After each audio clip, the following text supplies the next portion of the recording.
Vou chamar minha mãe, vou chamar minha mãe, na beira do mar, na beira do mar. Vou chamar minha mãe.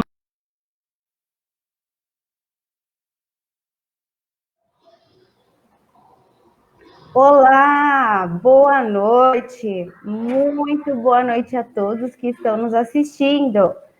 Hoje eu tenho o prazer de receber dois convidados muito especiais para conversar de assuntos polêmicos. Boa noite, doutora Kátia Tiroli Savoldi. Boa noite, doutora Esther. Boa noite, Gene Carlos. Boa noite, doutor Gene Carlos Alencar. Boa noite, doutora Esther, boa noite, doutora Kátia. Prazer imenso estar com vocês. Fico muito feliz de vocês terem aceitado esse convite e estarem aqui comigo hoje para a gente bater um papo sobre toda essa polêmica, sobre todos os reflexos que ocorrerão no mundo jurídico decorrente dessa pandemia do Covid-19, né, gente? O isolamento social, o estado de calamidade pública, certamente já geraram e continuarão refletindo outros problemas no mundo jurídico.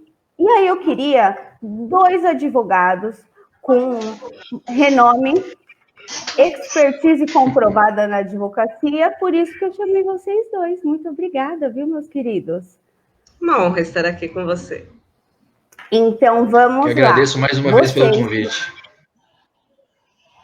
Vocês que estão nos assistindo, hoje o tema vai ser multidisciplinar, tá? Por quê? Nós vamos falar de vários pontos que necessitam de atuação dos profissionais da área do direito para auxiliar toda a nossa sociedade, tá bom? Então, um breve aspecto introdutório. Aqui no estado de São Paulo, iniciamos a quarentena decretada pelo governador João Dória, foi em 24 de março. Hoje foi prorrogado até dia 31 de maio. Porém, nós não sabemos se ocorrerão novas prorrogações, como é que vai ficar. Sei que aqui no nosso estado, nós temos pouco mais de 3.400 mortes. A crise, ela é gritante. A nossa sociedade precisa de socorro, precisa de atuação em todos os aspectos. Porém, hoje, nós vamos falar de reflexos jurídicos. Porque como é que vamos ficar após esse período, mesmo durante? Porque as pessoas não conseguem trabalhar, os empresários não conseguem desenvolver as suas atividades e os reflexos econômicos estão aí, batendo na nossa porta. Então, eu vou começar com muitas perguntas, porque hoje eu sou a entrevistadora, não sou a advogada. Hoje eu tenho dois advogados só para mim. Então, vamos começar com alguns aspectos polêmicos que eu fui muito demandada. Posso começar, doutores? Sim, à disposição. À vontade, doutora. Doutor Gene Carlos, fala para mim. Não. Fala um pouquinho sobre a liberação em massa de presidiários que ocorreu decorrente dessa pandemia do Covid-19. Fala um pouquinho para a gente. Maravilha, doutora. Queria começar com um tema polêmico, né? Extremamente polêmico este, né? Extremamente discutido e difundido aí entre nós da advocacia e a população em geral, né? Ainda existe anseios da sociedade, até mesmo quando falamos de liberação em massa de presidiários, exemplo, no fim do ano, né? Os indultos, as anistias de fim de ano, né? Enfim, e aí agora tivemos aí algumas liberações em massa dos presidiários. Só o que muita gente não sabe, né, é que costumam dizer, já acabou a pena e já vai sair, e não é bem assim. Eles vão cumprir um regime domiciliar, uma prisão domiciliar, enquanto perdurar a quarentena. Quando ela acabar, eles voltam ao presídio. Essa é a regra. É isso que deve ser feito. A gente presume, nós presumimos, né? Os meus clientes, eles irão retornar de bom grado. Entendeu? Agora, cabe ao Estado, caso um engraçadinho ou outro não queiram retornar de bom grado, né? Aí cabe ao Estado ir lá fazer a sua captura, enfim, né? Mas isso se deu pelo seguinte sentido, né? Outra coisa que deve ser dito também, que não foram todos, não são todos. Existe ali um grupo de risco, né? Pessoas que já têm uma doença pré-existente. Existem ali alguns anúncios do próprio Ministério da Saúde de pessoas que já estão em situação de risco evidente do coronavírus, do Covid-19. E aí essas pessoas, tendo esses pré-requisitos, digamos assim, eles podem ser liberados para cumprir a prisão domiciliar enquanto perdurar a quarentena em suas residências, né? Ah, mas no presídio eles estão mais protegidos do que na sua casa. Na sua casa ele vai sair, isso é uma outra situação, né? Na legislação, a gente faz o seguinte, né? Se ele tem os requisitos cumpridos, ele tem o direito de sair, ele tem que sair, ponto. Isso é o que a lei diz. O nosso trabalho é pedir em relação à lei. Então, assim, não são todos, é apenas aquela parcela de presidiários, né? Exemplo, idosos ou pessoas que já têm uma predisposição, uma patologia pré-existente. Aí eles têm. E outra, eles não foram liberados em geral. É só para cumprir, no tempo de quarentena, a prisão domiciliar, né? Aí tem alguns que fazem uso da tornozeleira eletrônica, outros não, né? Mas é essa a situação. E aí eles saem, se voltarem é outra história, né? O problema é quando estão em casa geram outros problemas que a gente pode tratar no decorrer da nossa conversa. Doutora Kátia. Não. A doutora consegue identificar na sua atuação problemas que ocorreram na nossa sociedade decorrente da liberação de alguns desses presos que o doutor Gene Carlos falou? A área de atuação do Dr. Gene é bem distinta da minha. Assim, eu consigo mensurar as prisões civis, tá? Não as prisões criminais, tá? Uhum. Hoje nós temos uma determinação, que é a Recomendação 62 de 2020, que diz o seguinte, que aqueles que estão presos civilmente, especialmente por ausência de pagamento de pensão alimentícia, eles têm que cumprir a pena domiciliar, ponto, né? Não vejo nenhum risco dessas pessoas fugirem de tal regra, até porque nós estamos aí numa questão de isolamento, então não vejo muito problema nessa situação, né? O grande problema dessa prisão domiciliar em casos de execução é que o poder coercitivo da prisão, ele não é efetivo, né? Então, para mim, pessoalmente, claro que tudo aqui que nós vamos falar são mais opiniões, porque nós não temos nada muito definido aí por conta desse isolamento, dessa pandemia, e nada foi julgado de forma efetiva, mas, a meu ver, a ausência dessa penalidade de prisão dentro de uma casa de detenção e tudo mais, ainda que civil, ela deixar o cara em casa não me parece uma medida coercitiva adequada. Portanto, eu, como advogada, que atuo no direito de família, nem sequer ando pedindo o rito da prisão, porque não faz muito sentido, né? O cara ficar dentro de casa e não existe o poder. Ainda que essa prisão não isente ele do pagamento das pensões alimentícias, tá? Mas eu acho que isso é o ponto mais incomum que eu teria para dizer em relação às prisões. Acho que o ponto mais importante e polêmico aqui da história é justamente como que estão funcionando as execuções e os pagamentos de alimentos hoje, né? Por favor, doutora, fala pra gente um pouquinho disso. Nós sabemos, né, que todo mundo está passando por uma situação crítica, né? A grande maioria está sem salário, ou foram demitidos, ou não tem um recebível, comerciantes em especial, e eles têm obrigações de pagar alimentos. Tá? Qual é essa obrigação? Essa obrigação é uma obrigação indisponível. O filho não pode ficar sem receber os alimentos. Aquele que tem a obrigação de alimentar, ele não pode se eximir dessa responsabilidade. Doutora, deixa eu te interromper um pouquinho. Repete isso para que as pessoas que estão nos assistindo entendam que as crianças, mesmo com essa pandemia, necessidade de isolamento, crise decorrente do coronavírus, que essas crianças ainda assim precisam comer. Repete só essa partezinha aí. Repito com todas as letras.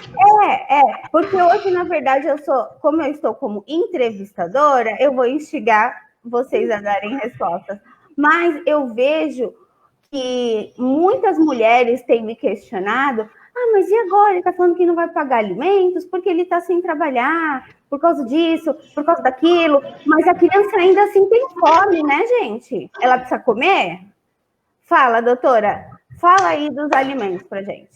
O direito de alimentos, ele é um direito indisponível, né? Ele está lá previsto na Constituição Federal. O menor presume-se a necessidade, né? E então, assim, o pai ou a mãe que tem a obrigação de alimentar juridicamente determinada, vejam bem, ambos têm a obrigação de alimentar. Não é uma obrigação única daquele que não reside com a criança, que não coabita com a criança, tá? A obrigação de alimentar é de ambos os pais. Porém, nós já temos inúmeras decisões judiciais que obrigam um dos pais a efetuar esse pagamento, correto? Esse que tem a obrigação de alimentar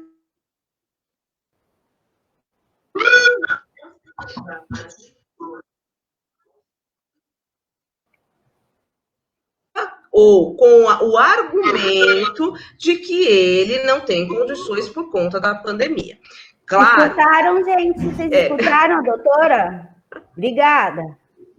Por óbvio, existem recursos para que nós possamos chegar a um denominador comum, mas obrigação ele tem sim, e essa obrigação ela pode vir a ser requerida, e a súmula 309 da STJ ela é muito clara, dizendo que o pagamento parcial dos alimentos gera prisão. Não pode. Antigamente, tu vai, mas se eu pagar as 3 últimas, se eu pagar a primeira, a última, não vou. Não. Se você ficar inadimplente, vai sim ter a pena de prisão, ainda que pague parcialmente, tá? Então tem que ser pago. Doutora, como que eu faço isso? Eu não tenho dinheiro, estou desempregado. Então nós vamos apontar alguns recursos e algumas alternativas aqui. Mas a regra é que aquele que deve alimentos, ele tem a obrigatoriedade de efetuar esse pagamento, porque a criança não pode ficar sem comer, ela não pode passar necessidades, porque ela é um ser que precisa de cuidados. Gente, entende? A criança, né, pelo que a doutora aqui está me explicando, ela ainda precisa comer, tá bom? Vamos dar um jeitinho de pagar os alimentos para essa criança. A criança, ela é um ser humano numa condição diferenciada. Ela está num processo de crescimento. A sua condição peculiar de pessoa em desenvolvimento. Ela não pode deixar de comer, tá? Parece que eu estou falando besteira, assim, mas é verdade. Porque muitos têm se eximido, justificado o não pagamento por essa crise social, mas ainda a criança tem que comer. Na verdade, eles estão comendo até mais, porque fica em casa o dia inteiro. É verdade ou é mentira? Quem tem filho aí, fala pra mim. Verdade. Aí é que aumenta mesmo. Verdade. Pode continuar, doutora, desculpa interromper. Imagina, não, eu até agradeço.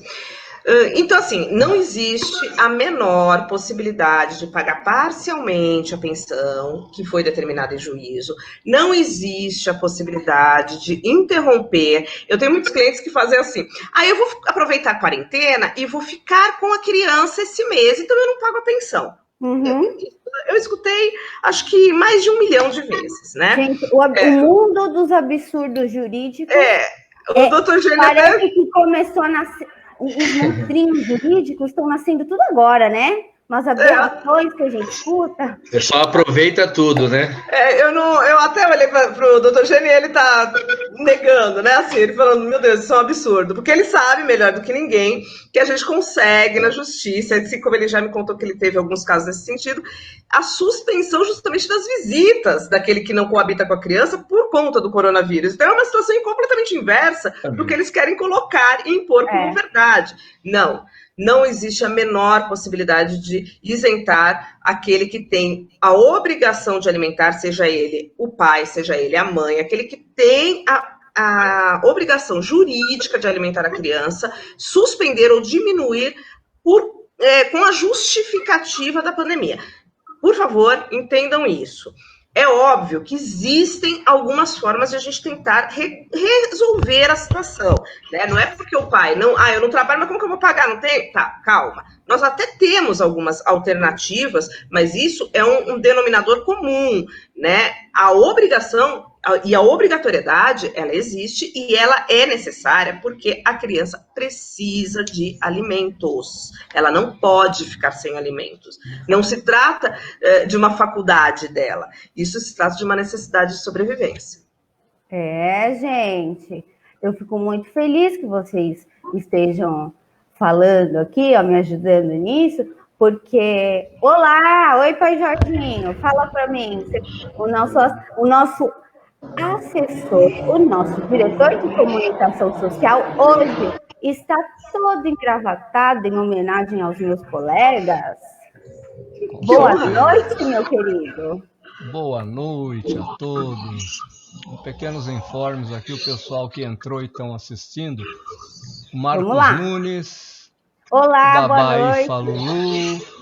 Benção, Babá. E o Carlos Eduardo. Olá, boa noite. Muito obrigado por estarem acompanhando a nossa live.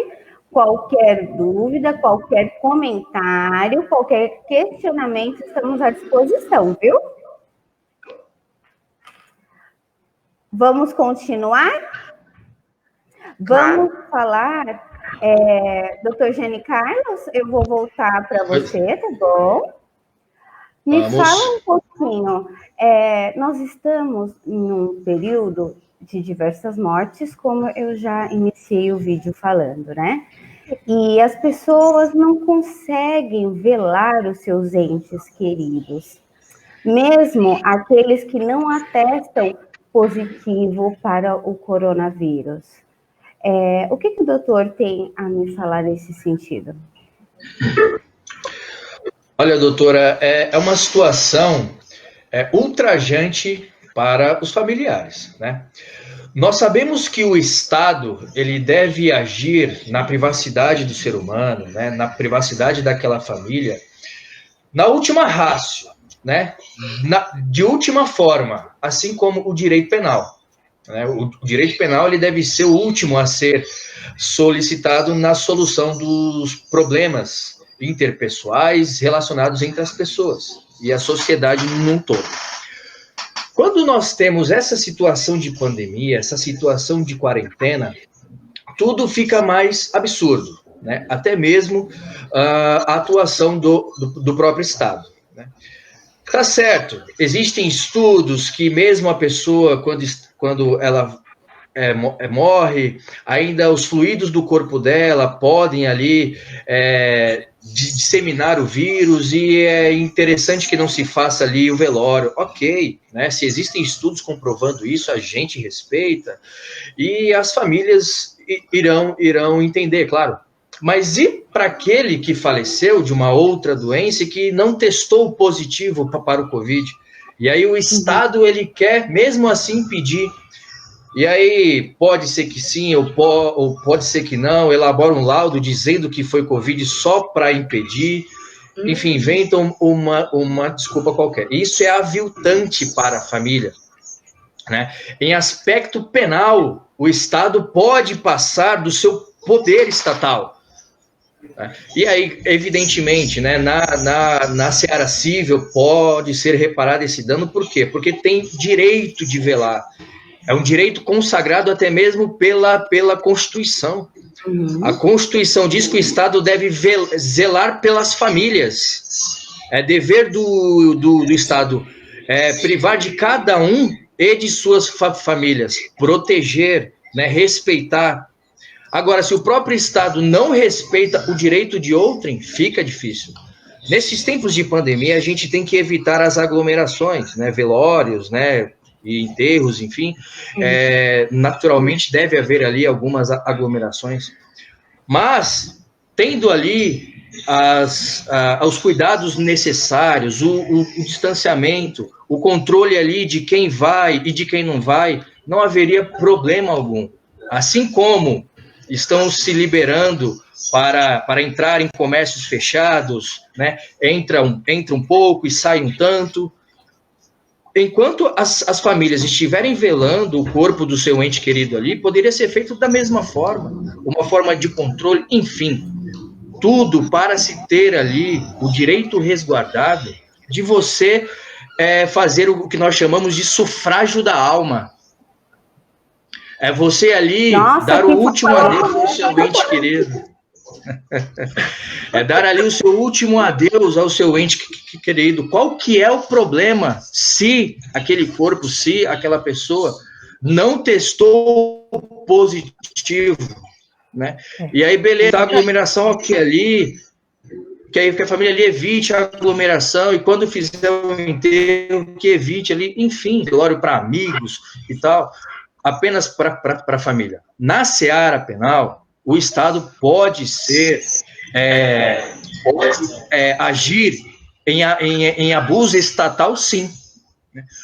Aí, a família que se sentiu lesada, né, a família que se sentir inobstada de ter privado de zelar o seu ente querido, pode buscar reparação, sim. Entendeu? É totalmente viável. Um colega da Paraíba, salvo o melhor juízo, Ricardo Serrano, né, ele é membro da Abracrim lá, estava falando com ele há pouco, e ele foi consultado num caso desse, né? Isso foi logo no comecinho da pandemia. Ele conseguiu, por ordem judicial, né, a exumação desse corpo, fizeram novos exames, foi constatado que não tinha positivo para o Covid. O Estado mitigou ali o direito daquela família, né? E aí ele está demandando aí uma ação indenizatória.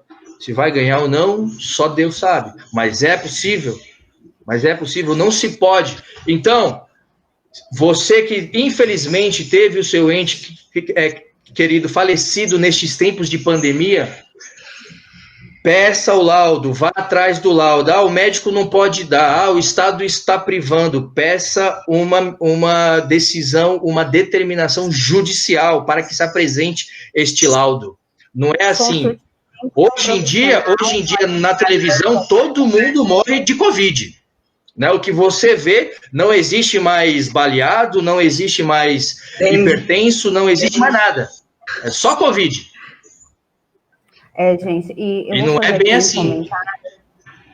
Nós estamos falando dos reflexos jurídicos, mas me permitam abrir aqui um parênteses, porque nós, religiosos de matriz africana, quando alguém da religião vem a óbito, nós temos alguns atos para realizar.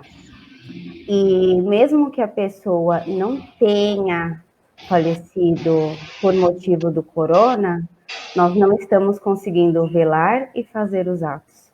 Isso, para nós, é muito, muito grave. Complicado. Então, é muito importante essa sua explicação, doutor, porque eu tenho certeza que muita gente, também praticante de religião de matriz africana, que está nos assistindo, tem dúvida nesse sentido. Para nós sim, né? Preocupante. Exatamente. Esses atos são importantíssimos, é da nossa tradição. Sim, né? Respeitadas as tradições, né, de suas religiões e mundiais, né? é o direito de velar o seu ente, né, que se foi, infelizmente. E aí, nestes tempos, o Estado mitiga muito as informações, né, não querem dar informações, só se trata de números, é mais um número para a mídia explanar e fazer lá aquele sensacionalismo, mas não é assim. O seu familiar, ele tem que ser respeitado, né? Vá atrás, quero saber o laudo, é o meu familiar, eu posso. Ah, não posso dar, não, beleza, vá atrás do Poder Judiciário, mande que ele apresente o laudo. Não estou satisfeito, é possível fazer a exumação, ir lá e ir atrás desse corpo, analisar mais uma vez, fazer a perícia necessária. Testou negativo, o Estado privou, vá buscar a sua reparação civil. Né? É possível, sim. Desculpa, pode continuar. Não, é só finalizando mesmo, porque é possível, sim. É possível, sim. Já que nós entramos no assunto dessas inúmeras mortes, né? Doutora Kátia, fala pra gente um pouquinho sobre os contratos de seguro de vida, né? Porque nós sabemos que existem alguns aspectos peculiares que diversos contratos não englobam indenização decorrente de morte por pandemia. Explana um pouquinho para a gente. Exatamente, doutora. Eu, escutando o Jane Carlos falar, e isso me preocupa bastante, né? Porque a Circular 440 de 2015 da SUSES, ela diz o seguinte no artigo 12, tá? Que não há cobertura em casos de pandemia, tá? É o artigo 12, se eu não me engano, a linha D, tá? Eu posso estar equivocada, mas eu acredito que seja a linha D do artigo 12 dessa resolução. O que acontece? Todos os contratos que você fez na sua vida para seguro de vida, todos, sem exceção, eles têm essa isenção. Tá? Eles têm essa isenção. E a maioria das pessoas não sabe, né, doutora? Não sabem disso, gente. Então, assim, o que acontece? Se um ente querido seu vier a óbito e for determinado que foi por uma pandemia, ou seja, pelo Covid-19, ainda que não tenha a certeza absoluta, então sim, gente, peçam, por favor, a investigação disso, tá? Porque não tem apenas o reflexo, que é importantíssimo, desse ponto que eles trouxeram agora, que são os rituais, né, para cada religião, para cada crença, que tem que ser respeitado, na Constituição Federal, nós temos direito a isso, né? Existe uma crença espiritual para isso, cada religião tem a sua, respeitando todas elas, e isso não vem sendo respeitado por uma questão de saúde. Não estou aqui para questionar se eles estão corretos ou não, mas que poderíamos sim avaliar a possibilidade de viabilizar isso de uma forma mais coerente e entrar no consenso, não é verdade? Agora, temos ainda outras questões, que são as questões contratuais. Por exemplo, o cara pagou lá a vida inteira um seguro de vida para beneficiar a sua família numa situação como essas. Ele nem sequer tem certeza que ele morreu de Covid. Só que as seguradoras estão negando os pagamentos.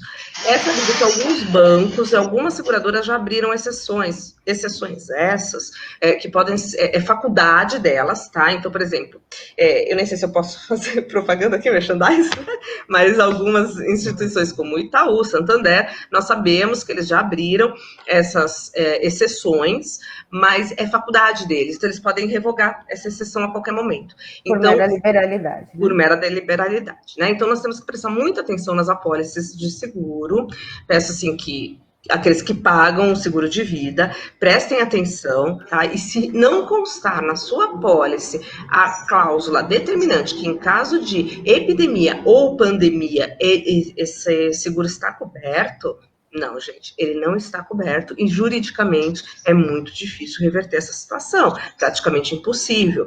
Então, peço que todos verifiquem, procurem seus advogados, procurem orientação jurídica nesse sentido, como agir, para que não sejam surpreendidos com toda essa desgraça e ainda mais uma situação como essa, né?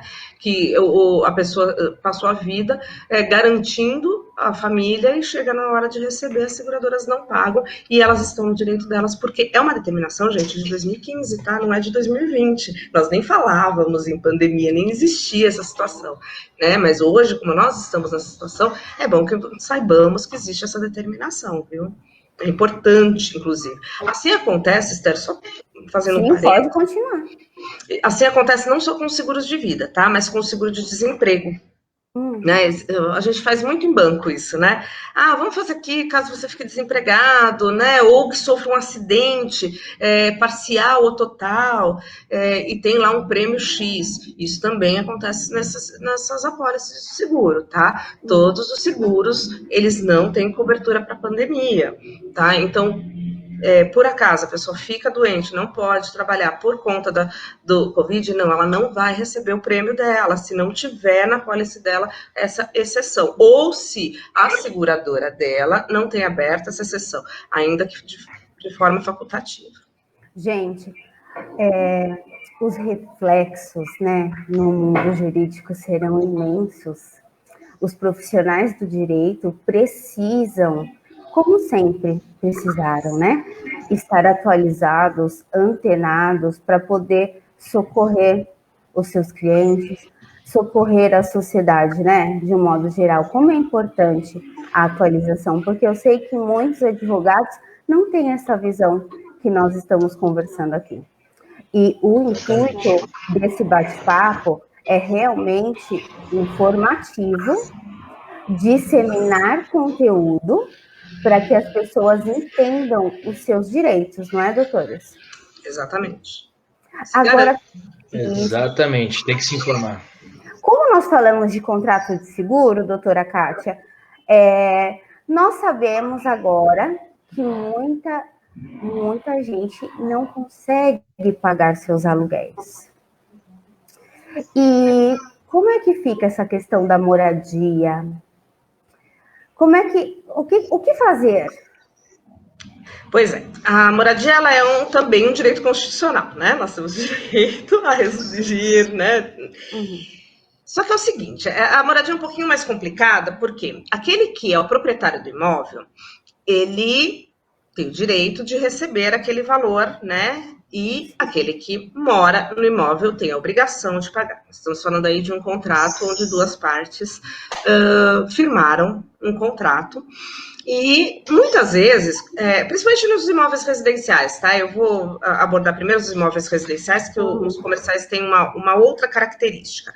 Mas fica à vontade, doutora. Você tem tempo, pode discorrer e conte nos detalhes para que todo mundo entenda. Contratos são normalmente uma matéria muito interessante, né? Porque nós gostamos.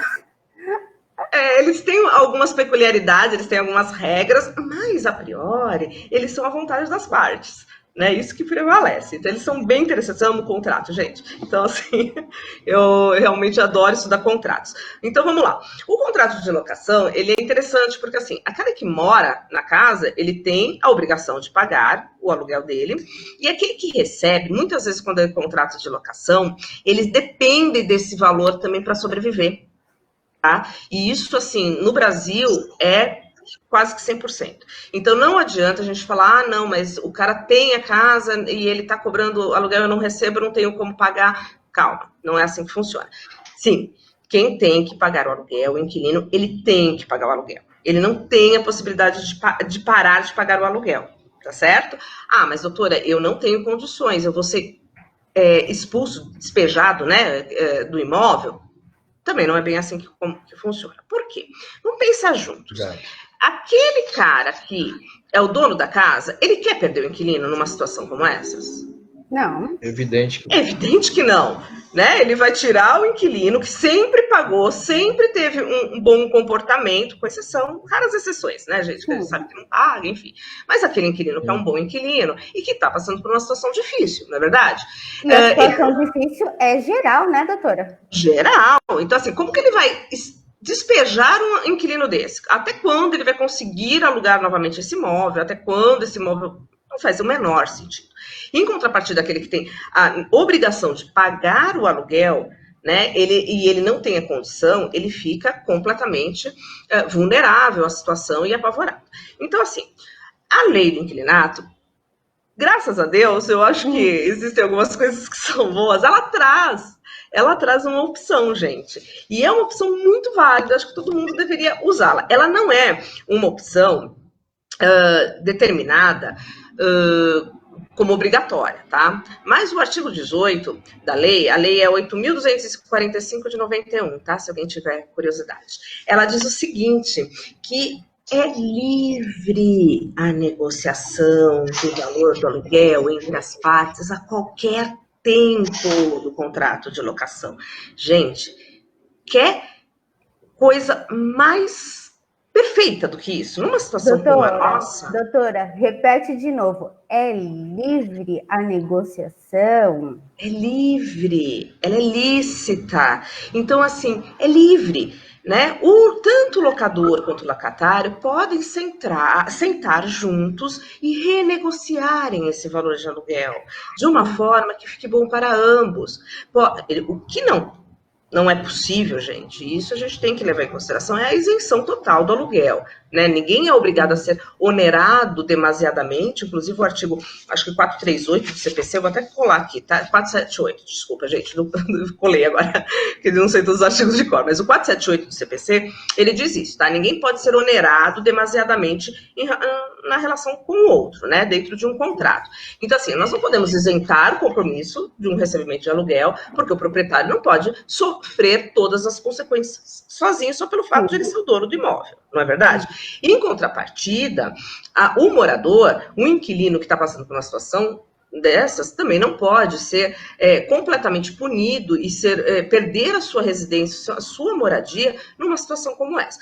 O cenário perfeito seria que o Estado ajudasse, mas nós não vamos nem entrar nessa questão, não é verdade? Vamos falar de lei e o que nós podemos fazer com o que nós temos em mãos, tá? Então, nós temos lá o artigo 18, que diz o quê?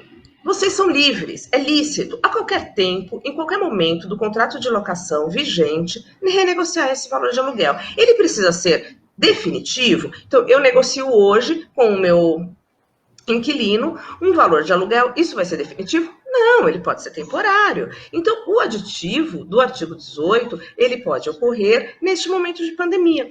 E, a meu ver, e é o que eu venho orientando todos os meus clientes, e vem dando um resultado muito bom, gente, muito bom mesmo, é que façamos esse aditivo. E, na sua maioria, nós não precisamos sequer mover o Poder Judiciário para isso, tá? Em casos mais graves, de situações que não estamos conseguindo entrar no consenso, a gente usa a Câmara Arbitral. Agora, a maioria dessas situações dá para ser resolvida dentro do escritório, até por conferência, como nós estamos aqui. As partes sentam, conversam e chegam no denominador comum. E aí nós fazemos um aditivo que é completamente ilícito e todo mundo fica tranquilo. O inquilino consegue pagar aquela quantia, né? E o locador não perde aquele inquilino que sempre foi uma pessoa muito positiva para ele, né? Então, acho que, embora a legislação ela não traga, ou o governo também não traga, nenhuma ajuda nesse sentido, eu acho que o legislador aqui ele foi muito inteligente quando ele permitiu essa variação pelo artigo 18 da lei, que a gente possa negociar essa questão, tá? Então, nesse momento de pandemia, é muito importante a gente se atentar às conciliações e os acordos e as conversas francas para que a gente chegue nesses denominadores e na ajuda mútua, não é verdade? Então, cada um abrindo um pouquinho, se ajudando, acho que todo mundo chega no final disso bem. Essa é a minha opinião particular. Na conversa é sempre melhor, né? Na conversa, no argumento é sempre melhor. Gente, a crise social é evidente e afeta diversos segmentos, como eu falei inicialmente. O interessante é que as pessoas tentem chegar a um acordo, entendam o lado do outro também. Por exemplo, hoje o seu inquilino não consegue pagar o aluguel na integralidade, porém pode-se ajustar que ele pague por 3 meses 50% do aluguel e esse remanescente seja parcelado, diluído nos outros meses, nos meses vindouros subsequentes ao estado de calamidade. Estou correta, doutores? Perfeitamente. Essa variação do valor do aluguel, ela pode ser acordada de diversas formas, tá, Esther? Essa colocação que você fez é perfeita, que na verdade é uma das hipóteses, porque não está deixando de forma gratuita o outro percentual. A pessoa, ela quer pagar, só que ela não tem recursos suficientes no momento. Essa forma é a mais usual, inclusive, tá? É a que a gente consegue fazer com mais facilidade. Então, como nós temos feito, tá? Esse é um exemplo. Claro que isso pode ser feito de outras formas. Mas o exemplo é exatamente isso. Ajuda aquele valor de aluguel e o percentual restante que faltaria, a gente consegue diluir. Algumas vezes tem uns acréscimos, outras não, tudo depende do acordo entre as pessoas, tá?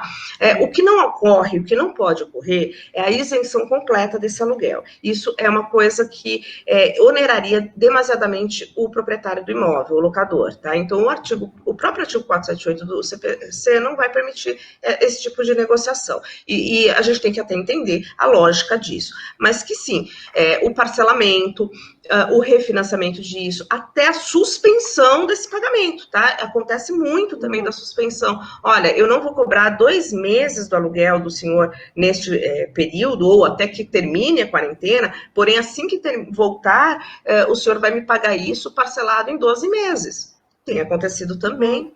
Tá? Então, são suspensões, parcelamentos, pagamentos de percentuais, tudo isso vem acontecendo. E é uma coisa muito interessante, as imobiliárias têm usado esse artigo e com a ajuda sempre de um advogado, gente, não dá para fazer um aditivo contratual sem a ajuda de um advogado, tá? Isso é uma coisa importante.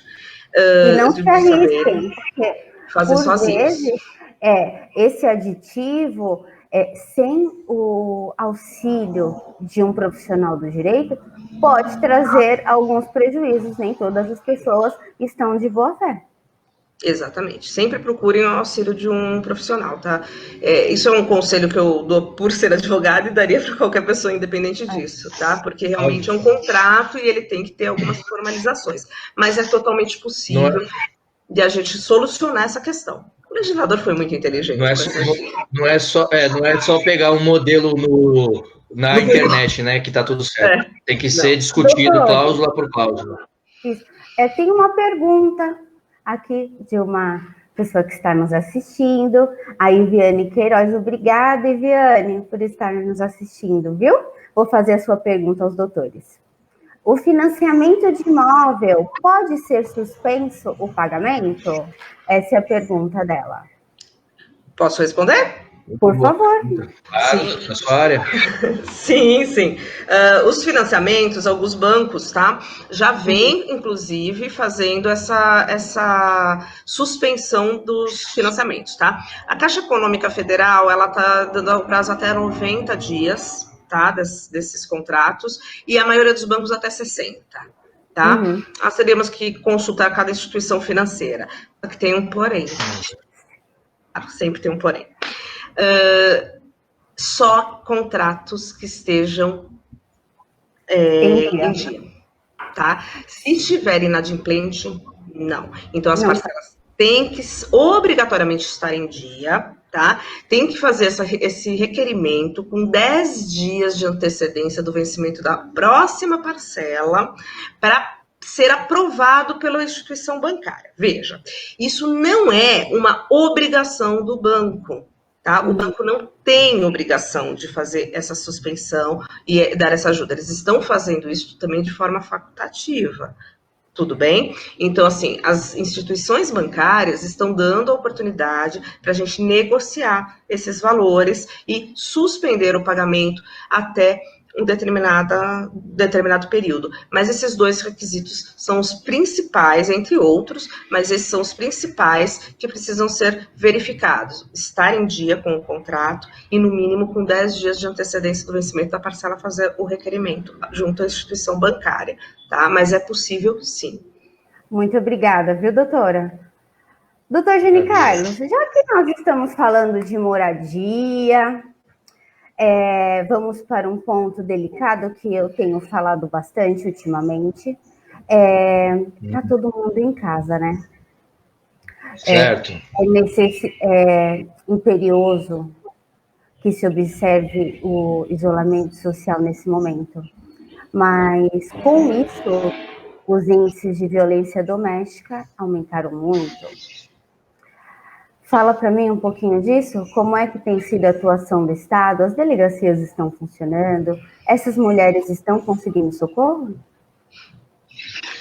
Maravilha, vamos lá, né?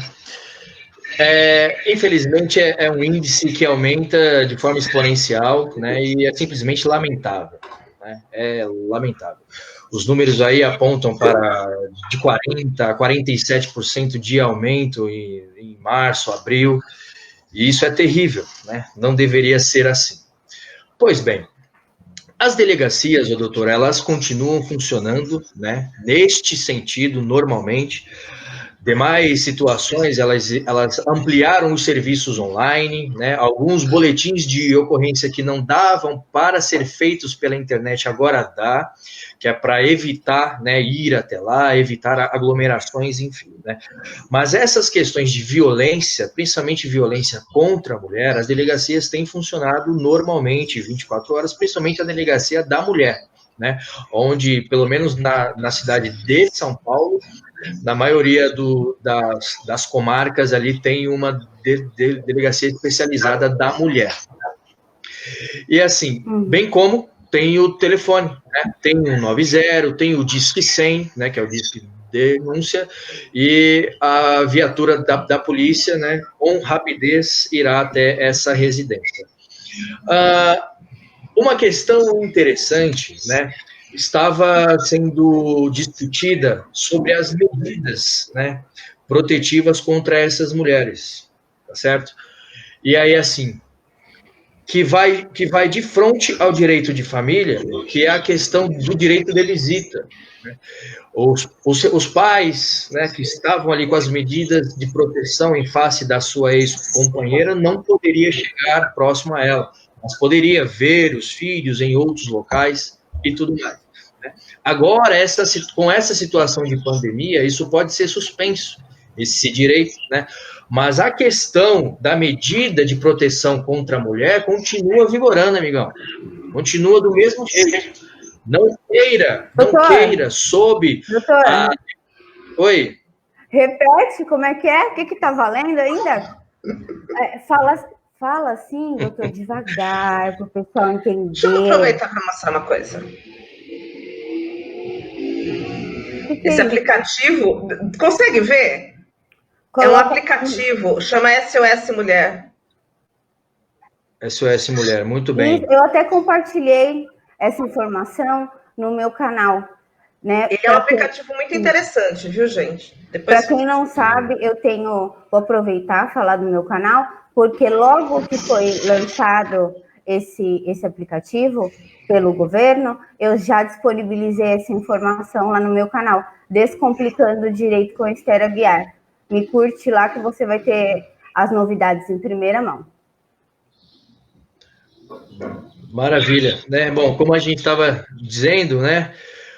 O espertão aí, que tiver contra ele uma medida de proteção contra a sua ex-companheira, não queira ele, sob o argumento de pandemia, sob o argumento de coronavírus, achar que também está suspenso, né? Está suspenso as visitas, está suspenso a atuação do Poder Judiciário, está suspensa a sua medida de proteção. Não, né?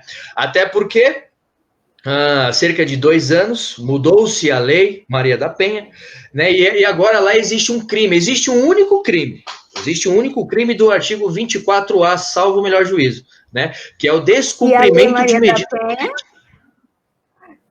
Que o doutor Gene Carlos já nos falou que a Lei Maria da Penha era uma lei integralmente protetiva, com a existência, a inclusão desse tipo penal. Ela passou a ser, doutor? Ela passa a ser considerada uma lei penal incriminadora. Uma norma penal incriminadora, entendeu? Porque ela dispõe de um único artigo. Eu estou aprendendo muito de penal com o doutor Gene Carlos. E é pena de cadeia, meu irmão. É pena de cadeia, você vai em cana. Uma das coisas que dá cadeia no Brasil é isso, né? Todo mundo fala, né? Então, devedor de pensão e agressor de mulher e de descumprimento de medida de proteção da Lei Maria da Penha, você vai em cana, acabou. Entendeu? Aí cabe você contratar aí um bom advogado, que é para ver o que dá para se fazer, mas que você vai em cana, você vai. Então não queira achar que nesses tempos de pandemia... Então vai em cana mesmo, doutor? Vai em cana mesmo? Vai. Então não pode bater na mulher? Evidente que não. Evidente então não tem nada para fazer. Não tem nada para fazer em casa. Vou meter um tabefe aqui na minha mulher. Pode? Pode não, né? Tem muita coisa para você fazer, amigão. Por exemplo, ajudar ela nos deveres de casa, né? Ajudar ela a fazer as outras coisas. Vai lavar uma louça, vai fazer uma será um chão. Deixa essa mulher em paz. Sabe? Doutora Cátia, diga. Não, gente, preciso falar. Porque a Esther sabe a paixão que eu tenho sobre essa lei, né? Muito embora eu não atue na área criminal, eu atuo na área de direitos de família e ela esbarra muito. Sim, vai em frente. Né? Gente, cuidado, que uma coisa que ninguém fala. A Lei Maria da Penha, ela não se trata apenas de agressão física. Tem uma agressão que é muito pior do que agressão física, tá? Totalmente passível de punição, que é a violência psicológica. Eu adoro falar dessa. A primeira violência que a mulher sofre, ela é uma das primeiras violências, até chegar na violência física, né, que é palpável, que a gente consegue ver, fazer exame corpo de delito e tal.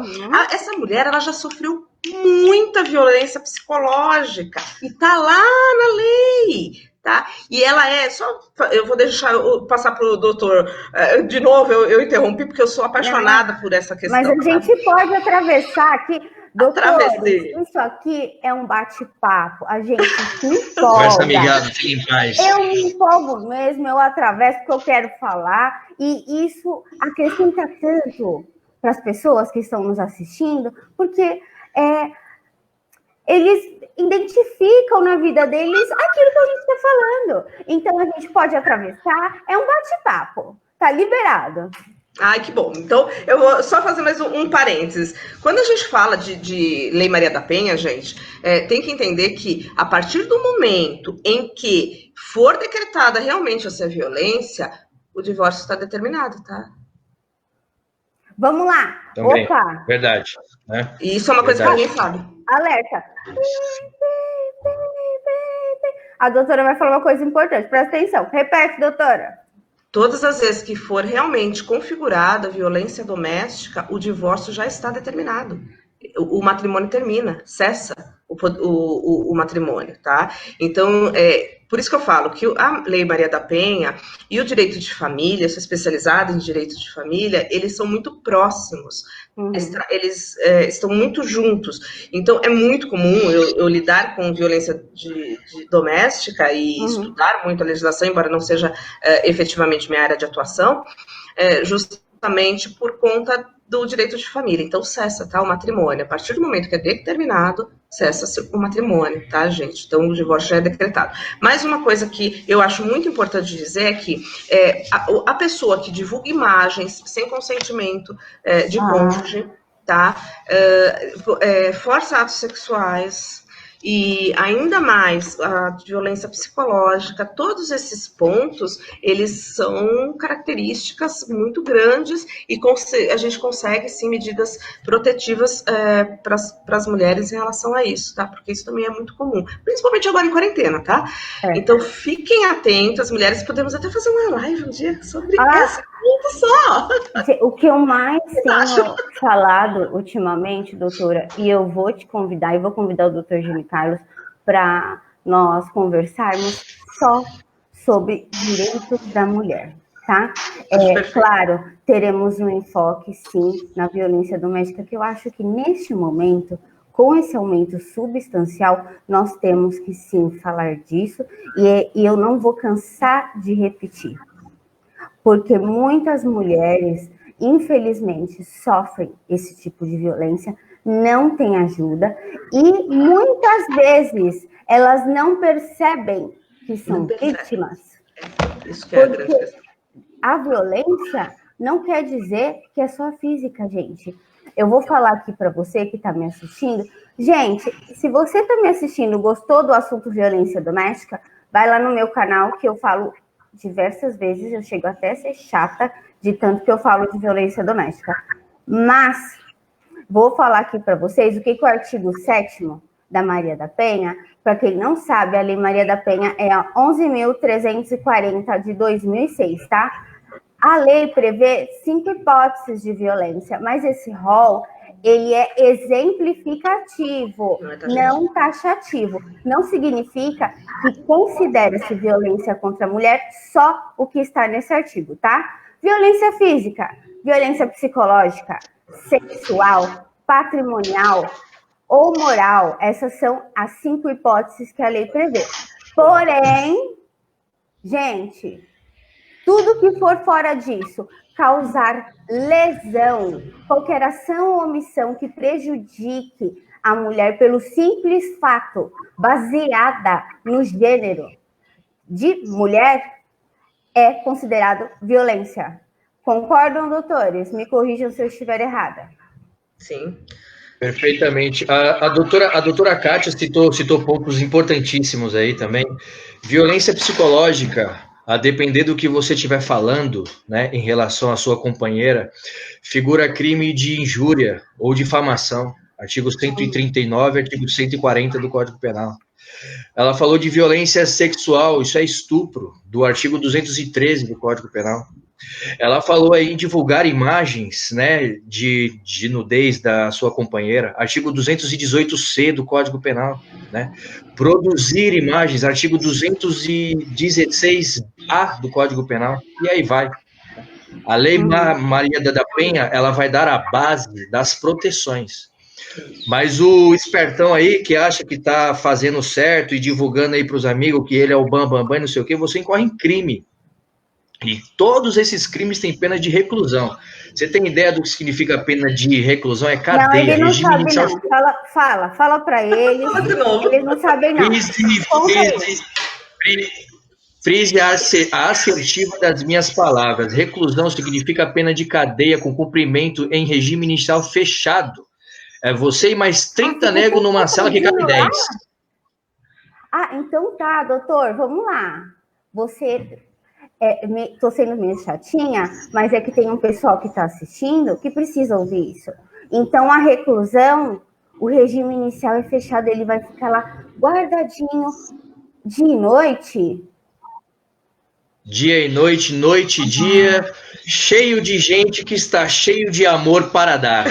Prestaram atenção, queridos? Prestaram atenção? Entendeu? Que bom. Se não entendeu, a gente repete. Porque hoje eu tô o quê? Tô ousada. Tá ousada. Perfeitamente. Tenho 2 então, a questão da violência, a questão da violência doméstica, ela é extremamente nefasta para começo de conversa. Entendeu? O cidadão, né? É evidente que que a violência, ela é doméstica e ela é livre de sexo, né?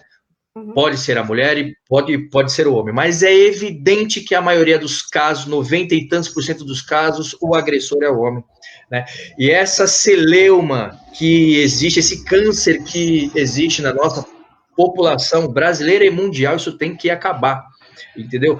Não tá bom, cara, você pare, acabou. Agora você vai bater, você vai humilhar, você vai agredir, você vai aviltar, você vai furtar, roubar. Não é assim que funciona. Se você não tem o que falar, meu bem, fecha a boquinha, tá bom? Não fica falando, fica xingando sua mulher, tratando ela mal. Não tem o que falar, ó. Exatamente. Eu gosto de dizer o seguinte, eu gravei um... Não, de forma alguma.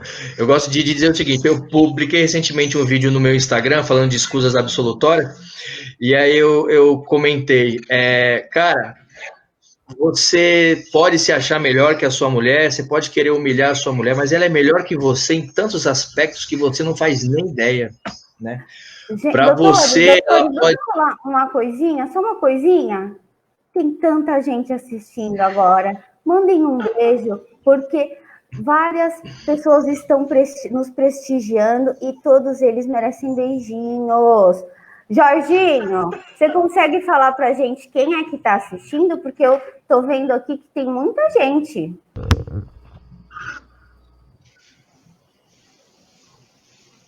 Ô, mamãe, nós dividimos as tarefas aqui.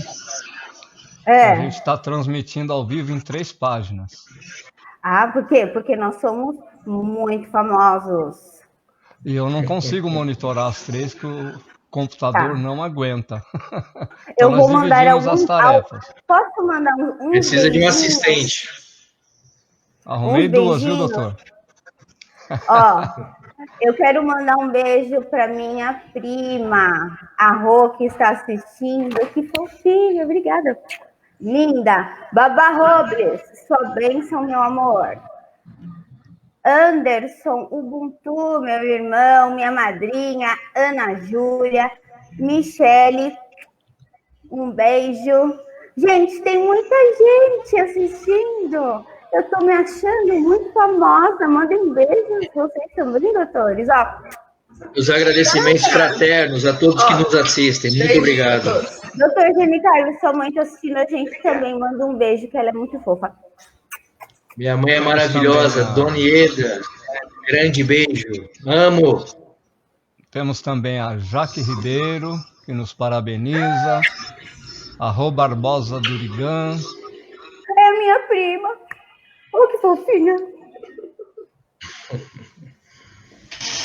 Minha cunhada Michele. Tá todo mundo aí me assistindo, gente. Obrigada. Uma pena que a gente não vê, né, Gene? Exato. Gente, não saiam daí, tá? Mandem perguntas. Porque a gente tá adorando. Gente, eu tô adorando conversar com vocês. Vocês estão gostando? Eu tô amando. É bom, é sempre um prazer estar com vocês, né? Então, além de meus grandes amigos, são 2 advogados que eu tenho elevada estima, né? Então, para mim é sempre um prazer. Para mim é um prazer incomensurável estar na presença de vocês, mesmo que de forma online, né? Doutor Esther, já tenho uma vivência diária, né? É um prazer enorme ver a doutora Kátia, né? Estar aqui presente falando com ela. Eu só tenho amigos que são excelentes profissionais. Só me relaciono com gente intelectual maravilhosa. Por isso que vocês estão aqui, seus lindos. Gente, se a gente for falar de violência doméstica... Oi! Fala, Jorginho. Irmos para um pequeno intervalo, crianças. Gente, não sai daí, tá? A gente vai ali fazer um xixizinho e já volta. Tá bom? Não sai daí. Já voltamos. É rapidinho. Quantos minutos, Jorginho? 5 minutos. Gente, sabe o que a gente... só para vocês saberem o que nós vamos falar e não ir embora. Nós vamos falar do aumento dos crimes pela internet, porque nós falamos agora de divulgar dentro de um relacionamento que a pessoa divulga fotos íntimas. Vamos falar disso, aumentou muito esse tipo de crime, né? Até por motivos de vingança, outros motivos idiotas. A gente vai falar disso agora. Isso é legal. Deixa eu ver o que eu mais tenho para perguntar aqui para os doutores. Sobre se o governo pode ou não aplicar penas de prisão ou multa para a pessoa que desobedece à quarentena. Não saia daí, a gente já volta. Isso é.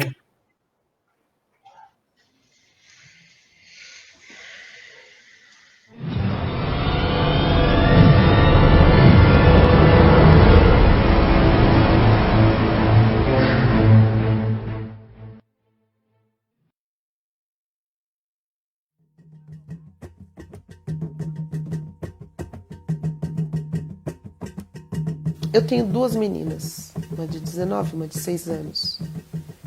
Eu fico pensando o tempo todo em me proteger para protegê-las. E será que me proteger vai me levar a não usar minhas vestes? Para que eu não seja agredida? Tempos sombrios virão.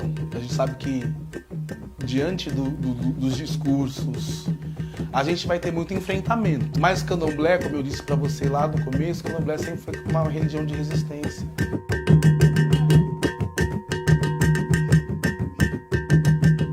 O mês da consciência negra é o mês que todo mundo tem que parar e fazer uma reflexão.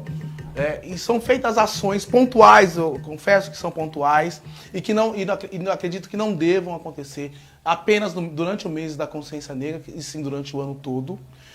Mas esse mês a gente ganha uma força, uma visibilidade maior, e a gente tem que aproveitar para falar.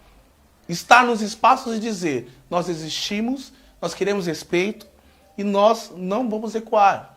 Com certeza é um racismo religioso, né, que vem ao longo dos anos, desde que a gente chega através do rapto, né, dos negros africanos, e a partir do momento que o negro começa a fazer o exercício da sua religiosidade, aquilo é demonizado, né? E essa demonização ela cresce ao longo da história, simplesmente por ser uma religião preta, simplesmente por representar a ancestralidade do povo preto.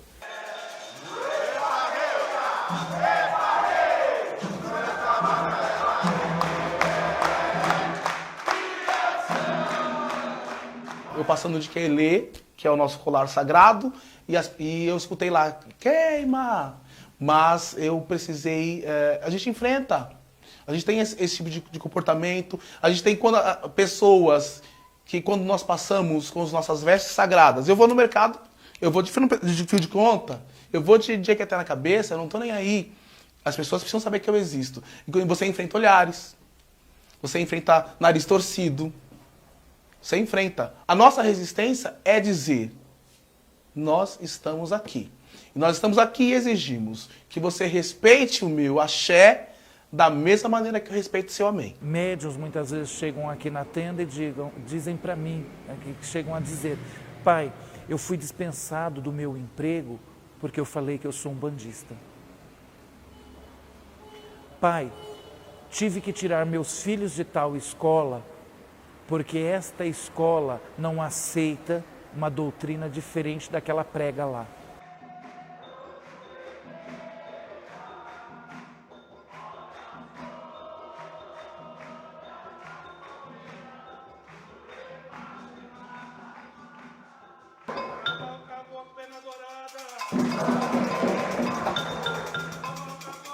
E com a chegada desse novo governo, nós tememos muito esta união do novo governo às religiões neopentecostais, à bancada evangélica, que ao longo do tempo tem criado leis, usado dos mecanismos de lei para bloquear diversas formas de expressão do nosso povo. A gente tem sofrido muito em relação às igrejas neopentecostais que demonizam o tempo todo o candomblé nos seus espaços de mídia. Eles têm um espaço de mídia muito grande. Com o aval deste novo governo, nós vamos perder consideravelmente vários direitos.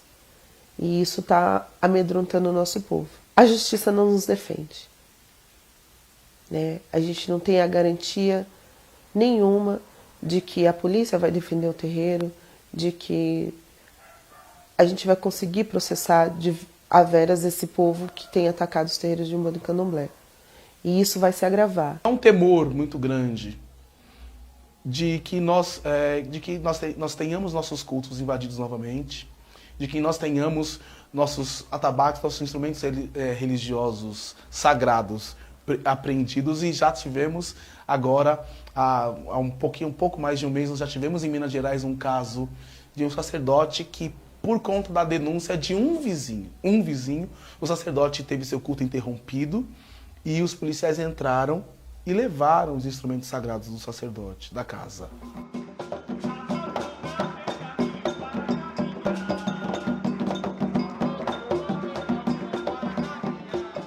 Não tem como separar o ser negro do ser candomblé, ser candomblecista é uma coisa só, e a nossa resistência é durante o ano todo. A gente ganha um pouquinho de visibilidade durante esse ano, durante o mês de novembro, mas pra gente vai continuar a luta sempre. Agora, durante as semanas, durante os meses, durante os anos, e assim vai consecutivamente.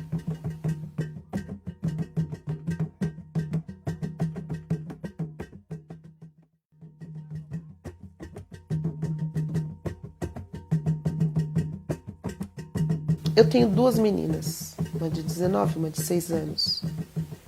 Eu fico pensando o tempo todo em me proteger para protegê-las. E será que me proteger vai me levar a não usar minhas vestes? Para que eu não seja agredida? Tempos sombrios virão. A gente sabe que diante dos discursos, a gente vai ter muito enfrentamento. Mas candomblé, como eu disse para você lá no começo, candomblé sempre foi uma religião de resistência.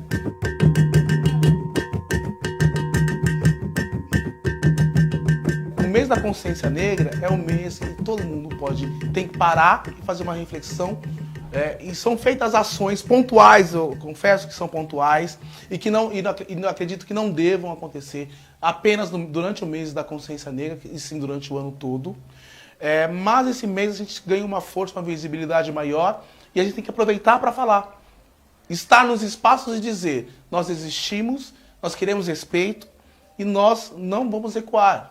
Com certeza é um racismo religioso, né, que vem ao longo dos anos, desde que a gente chega através do rapto, né, dos negros africanos, e a partir do momento que o negro começa a fazer o exercício da sua religiosidade, aquilo é demonizado, né? E essa demonização ela cresce ao longo da história, simplesmente por ser uma religião preta, simplesmente por representar a ancestralidade do povo preto.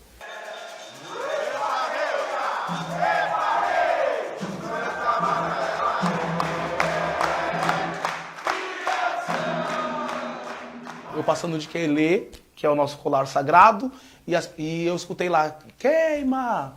Mas eu precisei... a gente enfrenta. A gente tem esse tipo de comportamento. A gente tem pessoas que, quando nós passamos com as nossas vestes sagradas, eu vou no mercado, eu vou de fio de conta, eu vou de jequeté na cabeça, eu não estou nem aí.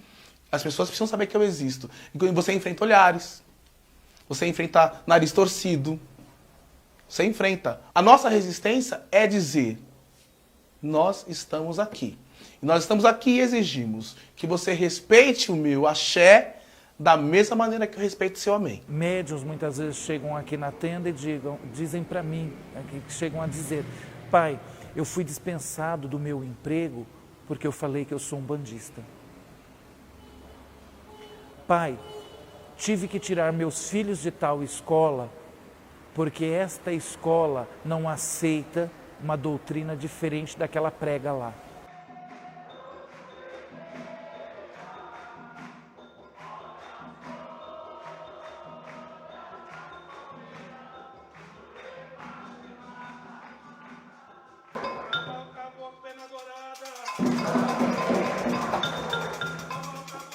E com a chegada desse novo governo, nós tememos muito esta união do novo governo às religiões neopentecostais, à bancada evangélica, que ao longo do tempo tem criado leis, usado dos mecanismos de lei para bloquear diversas formas de expressão do nosso povo. A gente tem sofrido muito em relação às igrejas neopentecostais que demonizam o tempo todo o candomblé nos seus espaços de mídia. Eles têm um espaço de mídia muito grande. Com o aval deste novo governo, nós vamos perder consideravelmente vários direitos. E isso está amedrontando o nosso povo. A justiça não nos defende, né? A gente não tem a garantia nenhuma de que a polícia vai defender o terreiro, de que a gente vai conseguir processar a veras esse povo que tem atacado os terreiros de Umbanda e Candomblé. E isso vai se agravar. Há um temor muito grande de que nós tenhamos nossos cultos invadidos novamente, de que nós tenhamos nossos atabaques, nossos instrumentos religiosos sagrados apreendidos e já tivemos agora, há um pouco mais de um mês, nós já tivemos em Minas Gerais um caso de um sacerdote que, por conta da denúncia de um vizinho, o sacerdote teve seu culto interrompido e os policiais entraram e levaram os instrumentos sagrados do sacerdote da casa.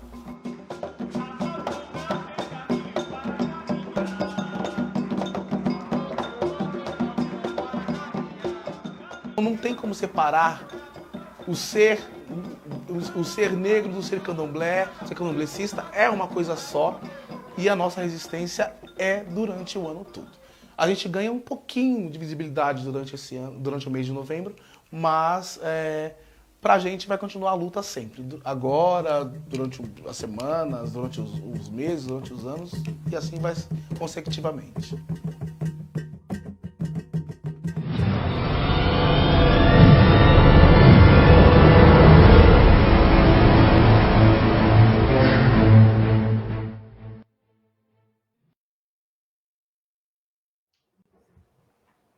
E nós voltamos para a segunda parte do bate-papo com o Dr. Gene Carlos Alencar e a doutora Kátia Tiroli Savoldi. Obrigada mais uma vez, viu? Obrigada.